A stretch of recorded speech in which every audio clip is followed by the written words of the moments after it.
Hernán, muy buenas tardes, gracias por estos minutos, ¿cómo estás? ¿Qué tal? Buenas tardes, un placer hablar con ustedes. Igualmente, un placer para nosotros. Bueno, preocupados por estos datos que estuvieron trascendiendo, que también colocan a Neuquén como una de las provincias que está encabezando, bueno, estos delitos, básicamente, ¿no? Esto de personas adultas acosando, básicamente, a jóvenes, ¿no?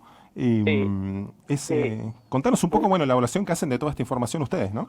Bueno, bien lo decías puntualmente, el dato de Neuquén es un dato muy, pero muy preocupante. Casi el 80% hablan con desconocidos. Esta es una muestra, un resultado verdaderamente significativo y relevante que pudimos medir en más de 5.500 casos, testimonios Ujú, reveladores de niños, niñas y adolescentes entre 9 y 17 años, donde el dato que engloba las distintas acciones de acoso y de abuso sexual a través de Internet mediante este delito, hablamos de grooming, tienen que ver con que es uno de cada cuatro, o sea, cada uno de cada cuatro niños, niñas y adolescentes les requieren material en contexto de desnudez, es decir, el envío de fotos, el envío de videos, ujú. de ese universo de víctimas, el 70% se corresponde en el diálogo con personas desconocidas, pero este es un dato que tampoco podemos soslayar, 3 de cada 10 son conocidos, son personas conocidas por Mm, la propia víctima. Claro, familiares en torno de amigos, de Sí, adultos, amigos de la sí, familia. o sea, personas en las quienes los chicos confían porque los confían, conocen. absolutamente, Claro. Claro. absolutamente. Ese 30%. es el dato. 3 de cada 10, claro. Sí. Claro. Bueno, en el caso de este salto que se da en Neuquén, ¿tienen estadísticas previas ustedes de cuál era el tenor en muestreos anteriores? Sí las tenemos, en este momento yo no las Ujú, tengo ujú, en mi cabeza, pero sí las tenemos de lo que ha surgido de la última medición que llevamos a cabo en el ujú, año 2020. La realidad es que en el trabajo territorial que estamos haciendo provincia por provincia, bueno, algunas de las provincias con mayor preocupación con la cual nos dimos en este resultado sin lugar a dudas es Neuquén, ujú. Neuquén, Jujuy, Santiago del Estero, bueno, provincias que los datos son alarmantes. Hernán, ¿cuál es el papel de los padres, de los tutores, de los adultos Ujú. en estos casos? Bueno, estamos ante un cambio de paradigma hacia lo digital que la pandemia vino a agudizar. Yo vengo sosteniendo hace mucho tiempo, lamentablemente me cuesta sostenerlo, me duele sostenerlo al referir que el mundo adulto tiene una visión sesgada de Internet, sentimos que los vemos anestesiados en materia digital y incurriendo en una falsa percepción de la seguridad, es decir, Ajá. el hecho de entender o de comprender que porque mi hijo está con su dispositivo, pero en casa, donde no habría Claro. un peligro Mm, latente y per se, esto hace que no pongamos el foco de la atención, el foco del estado de potencial vulnerabilidad. Por eso decimos y tratamos de poner un sinfín de ejemplos para que podamos generar conciencia.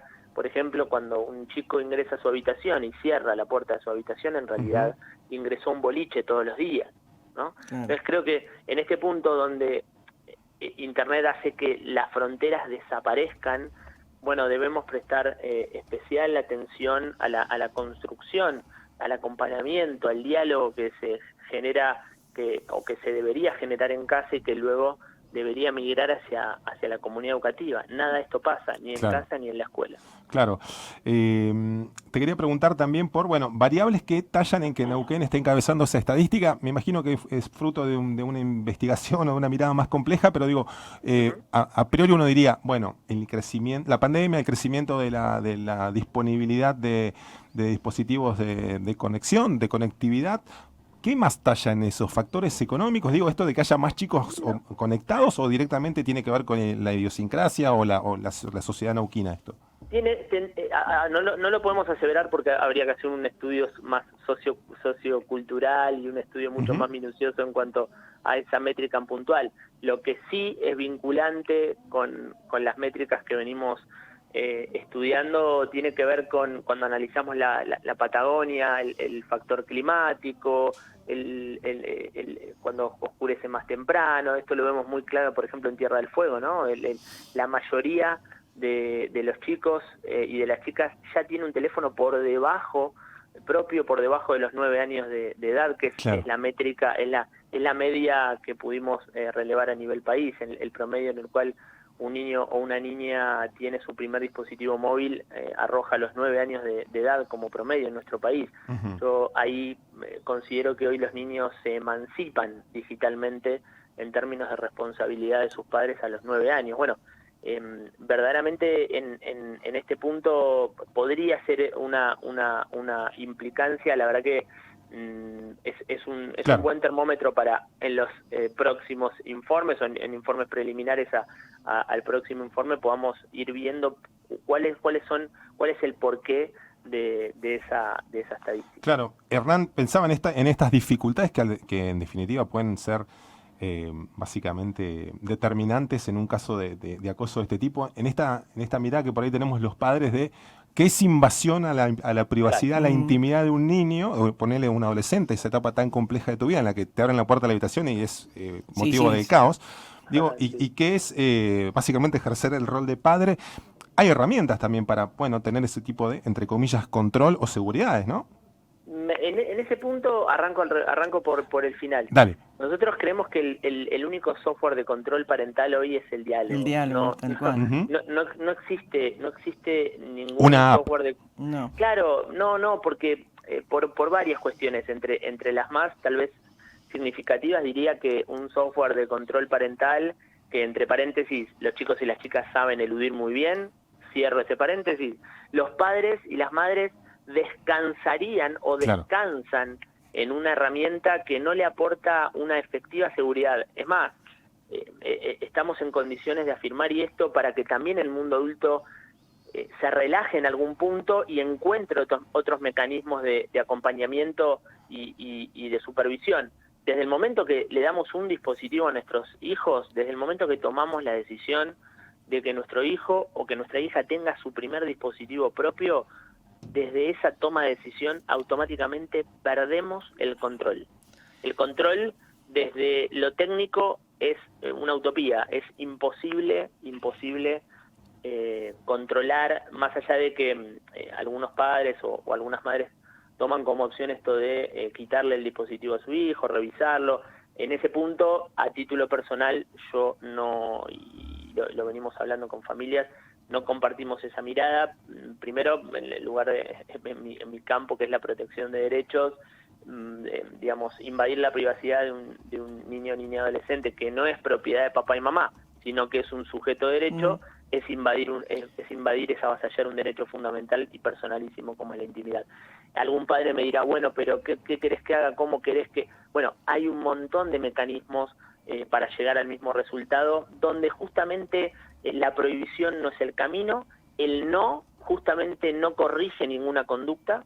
Entonces creo que en ese punto estamos apostando al encuentro, un punto en el medio del camino que nos permita generar un diálogo fluido, horizontal, un diálogo recurrente, bajo preguntas que tal vez no son retóricas, pero preguntas como por ejemplo, ¿cómo te fue hoy en Internet? Al igual que le preguntamos a los chicos cómo le va en la escuela, en el club. Bueno, hacer consciente de que lo que pasa en Internet no queda flotando en una nebulosa, hacer consciente de que lo que pasa en Internet no es virtual, como todo el mundo habla y repite, puntualmente este término acuñado de la pandemia, de lo virtual y la virtualidad. Debemos comprender, y digo comprender y no entender porque hay una distancia semántica en ese punto, creo que debemos comprender que el hablar de lo virtual es hablar de algo de existencia aparente, cuando en efecto lo que sucede en Internet causa y genera un impacto y un efecto que es real en la vida de las personas. El medio es el medio digital, no es ningún medio virtual.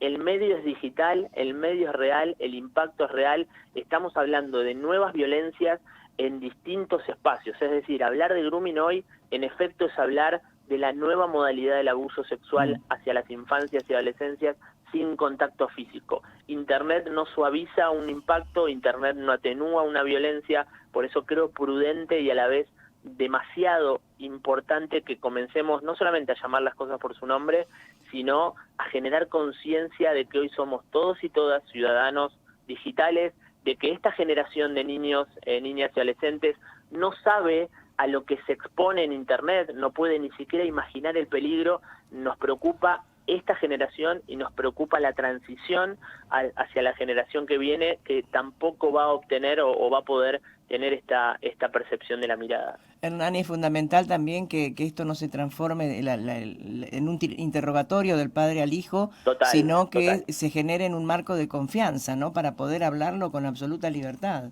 Total, el interrogatorio lo dejamos para las fuerzas de seguridad, para las fuerzas judiciales, para los operadores judiciales. En este punto hay que dialogar, no interrogar. Me gusta mucho la frase de educar en la confianza. Creo y estoy convencido que tenemos que apostar a esa mirada, educar en la confianza. No importa lo que haya sucedido, que como padre, como madre voy a estar ahí para acompañarte, para escucharte, para entenderte, para no juzgarte. Y lo pongo con un ejemplo muy de todos los días. Imaginémonos que a un chico le cuesta demasiado contarle a su mamá o a su papá que se sacó una mala nota. Imagínense una situación de acoso. Tal cual.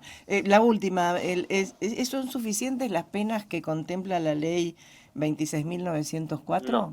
No solamente, a ver, fue una buena intención, lo resumo casi en un tuit, fue una buena intención del legislador en una norma que es deficiente, que no logra tutelar en este punto el bien jurídico protegido, que tiene que ver con resguardar la integridad sexual de niños, niñas y adolescentes, y que se ha convertido en una norma obsoleta. La pandemia vino a trazar la legislación en materia de ciberdelitos, en materia de todo lo relacionado con los ciber, con este prefijo que tanto nos cuesta incorporar, vino a trazar 10 años la legislación.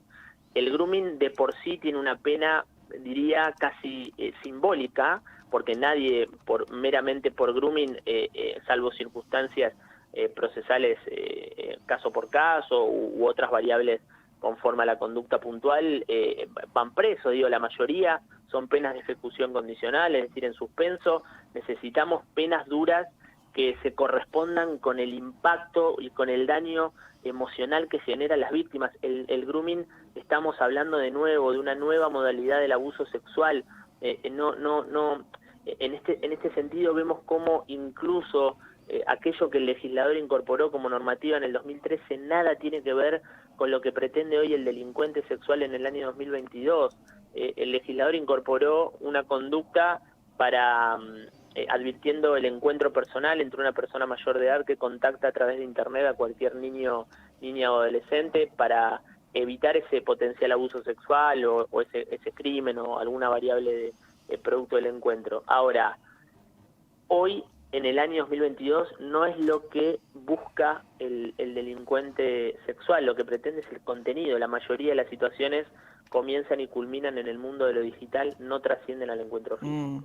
Bien. Hernán, sabemos que estás medio justo con los tiempos, te agradecemos muchísimo estos minutos, nos quedaríamos hablando más. Seguro te vamos a convocar un poco más adelante para seguir hablando de este tema. Agradecidos por la claridad y por todos los datos y compartir tu mirada también con nosotros. Muchas gracias. Por favor, a disposición cuando gusten. Un abrazo. Un abrazo.